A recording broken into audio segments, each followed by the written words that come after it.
بسم اللہ الرحمن الرحیم. ویلکم اینڈ السلام علیکم. گریڈ سیکنڈ ایئر بوائز مطالعہ پاکستان میں آپ کو خوش آمدید کہتی ہوں. امید ہے اسٹوڈنٹ آپ سب خیر خیریت سے ہوں گے.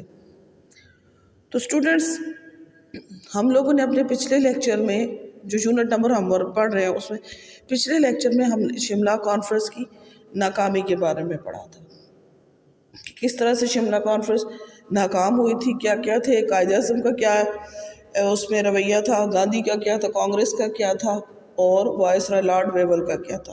پھر یہ بھی پڑھا ہم نے کہ وہ ناکام کیوں ہوئی. تو اسٹوڈنٹ اسی سے ریلیٹڈ جب یہ ناکام ہوئی تو انہوں نے کہا کہ جو قائد اعظم نے بات کی ہے کہ مسلم لیگ ہی مسلمانوں کی واحد نمائندہ جماعت ہے، تو اس کو اگر ہم اس کو سچ ہم تب ثابت کریں گے کہ جب یہ الیکشنز آنے والے جو ہوں گے ان میں یہ چیز سامنے آ جائے گی کیا واقعی مسلم لیگ ہی مسلمانوں کی واحد نمائندہ جماعت ہے اور کیا واقعی جناح ٹھیک تھا. تو پھر کیا ہوا کہ انہوں نے تاج برطانیہ نے برصغیر میں بھی عام انتخابات منعقد کرانا ضروری قرار دیا. انہوں نے کہا کہ انتخابات اب یہاں پہ بھی کروائے جائیں گے. تو پھر آج کا ہمارا جو ٹاپک ہے وہ اسٹوڈنٹس ہے کہ 1945-46 کے انتخابات. اب برصغیر میں عام انتخابات جو تھے منعقد کروانا ضروری تھا. جنگ عظیم دوم کا جو خاتمہ ہوا، جنگ عظیم دوم جو تھی وہ 1945 میں ختم ہوئی تھی، یعنی 1939 میں سٹارٹ ہوئی اور 1945 میں اس کا خاتمہ ہوا. اس کا خاتمہ اور شملہ کانفرنس کی ناکامی. شملہ کانفرنس 1945، ٹھیک ہے، شملہ کانفرنس 1945 میں ہوئی تھی. دوسری جنگ عظیم سٹارٹ ہوئی تھی 1939 میں اور اس کا اینڈ ہوا تھا 1945 میں. کلیئر ہو گیا؟ تو کہتے ہیں شملہ کی ناکامی کے بعد یہ اندازہ لگانا لازمی ہو گیا کہ مختلف سیاسی جماعتوں کی عوام میں کیا حیثیت ہے اور وہ برصغیر کے مستقبل کے بارے میں کس جماعت کے موقف سے ہم آہنگی رکھتے ہیں کہ ہم اس کے ساتھ ہونا چاہتے ہیں.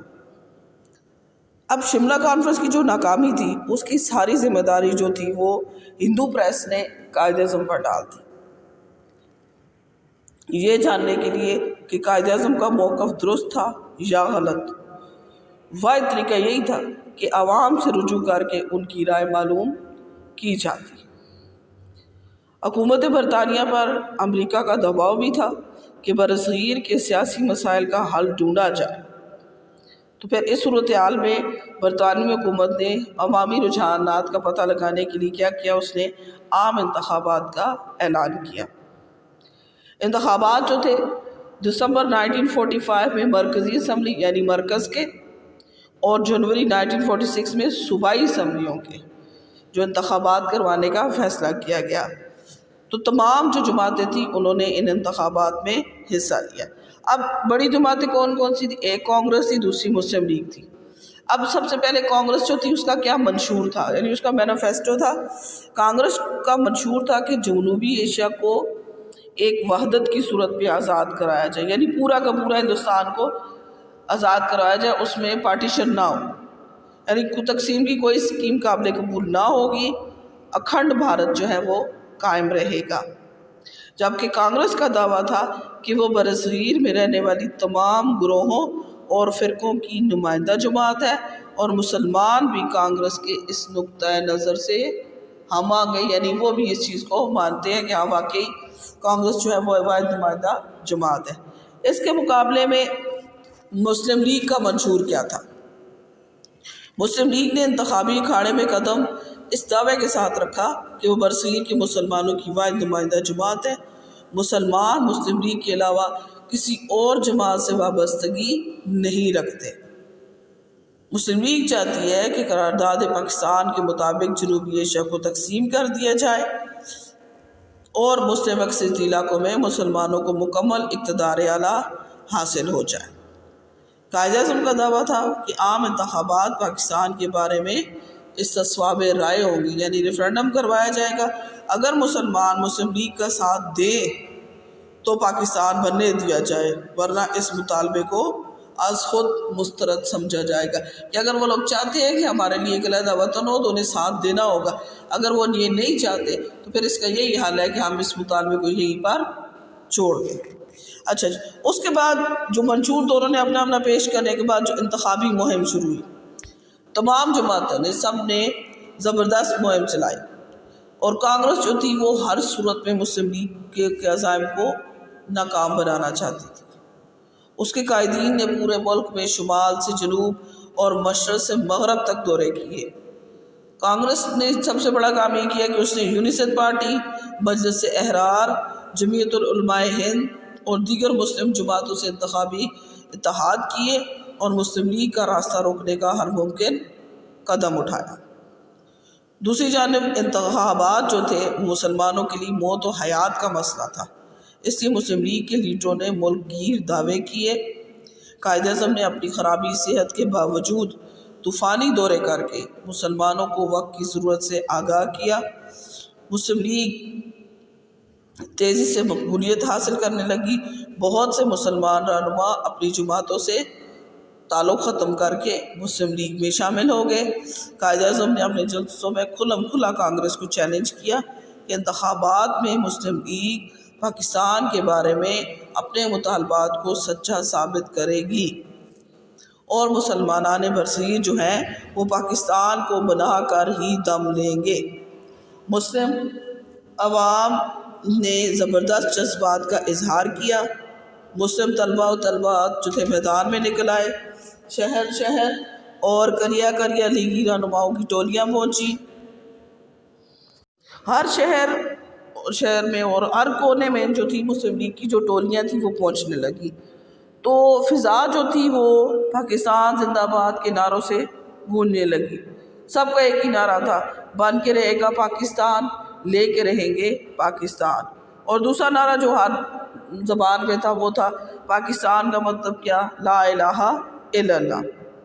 اور جو ہر آنے والا دن تھا وہ مسلم لیگ کے موقف کو مضبوط سے مضبوط تر بناتا چلا جا رہا تھا۔ اب انتخابات کے نتائج کا وقت آ گیا۔ مرکزی قانون ساز اسمبلی کے انتخابات دسمبر میں نے بتایا تھا 1945 میں ہوئے، اور صوبائی کے جو تھے وہ 46 میں۔ جو مرکزی حکومت تھی یعنی جس کے انتخابات دسمبر 1945 میں ہوئے، وہ یہ جو انتخابات تھے جداگانہ طریقے پر ہوئے، اور مسلمانوں کی جو نشستیں تھیں وہ تھی مرکزی کی وہ 100 تھی، اور 100 ٹوٹل تھی نشستیں مرکزی، جن میں سے 3 مسلمانوں کے لیے مخصوص تھی۔ اور مزے کی بات یہ تھی کہ جو 30 کی 30 نشستیں تھیں وہ مسلم لیگ نے حاصل کر رہی تھی، یعنی مسلم لیگ کو 100% کامیابی حاصل ہوئی مرکزی حکومت میں۔ تو مسلمانوں کی یہ جو فتح تھی یہ شاندار اور مثالی فتح تھی، اور یہ وہ جادو تھا جو سر چڑھ کر بولا تھا۔ اسی کے ساتھ صوبائی جو انتخابات ہوئے ان میں بھی مسلمانوں نے شاندار فتح حاصل کی۔ تو جو انتخابات 1946 کی شروع میں 11 صوبائی اسمبلیوں کے انتخابات ہوئے، جن میں سے 495 جو نشستیں تھیں وہ مسلمانوں کے لیے مخصوص تھی، کہ مسلمانوں نے 495 نشستیں حاصل کر ان کی ٹوٹل ہے۔ تو مسلم لیگ نے کیا کیا، ان میں سے 495 میں سے 439 نشستیں حاصل کی، یعنی 439 انہوں نے نشستیں حاصل کی۔ اس طرح مسلم لیگ کی صوبائی اسمبلیوں کی نشستوں پر اس نے 80% کامیابی حاصل کی۔ KPK کے علاوہ باقی تمام صوبوں میں مسلم لیگ نے اکثریت حاصل کی۔ یوں یہ مسلمان نشستوں کے لیے کانگریس کے نامزد امیدواروں کو ہر جگہ پر منہ کی کھانی پڑی، اور اکثر حلقوں میں تو کانگریسی جو مسلمان امیدوار تھے ان کی ضمانتیں بھی ضبط۔ اچھا، اینڈ میں آپ یہ کہتے ہیں کہ یہ انتخابات جو تھے نا ہندوستان کی تاریخ کے سب سے اہم انتخابات تھے۔ ان کے نتیجے میں مسلم لیگ جو کہ 1937 کے انتخابات میں بری طرح ہار چکی تھی، ایک کامیاب جماعت بن کر ابھری۔ ان انتخابات نے مسلم نے قائد اعظم کے اس دعوے کو جو وہ پچھلے 1 عشرے سے کر رہے تھے سچ کر دکھایا کہ مسلم لیگ ہی مسلمانوں کی واحد نمائندہ جماعت ہے۔ اس طرح ان انتخابات نے یہ بات ثابت کر دی کہ ہندوستان کے مسئلے کا واحد حل پاکستان کے مطالبے کو ماننا ہے۔ انہی انتخابات کے نتیجے میں کانگریسی لیڈر تقسیم ہند کے مطالبے اور مسلم لیگ کی نمائندہ حیثیت کو ماننے پر مجبور ہو گئے۔ تو اسٹوڈنٹس امید ہے آپ کو اس کی سمجھ آ گئی ہوگی۔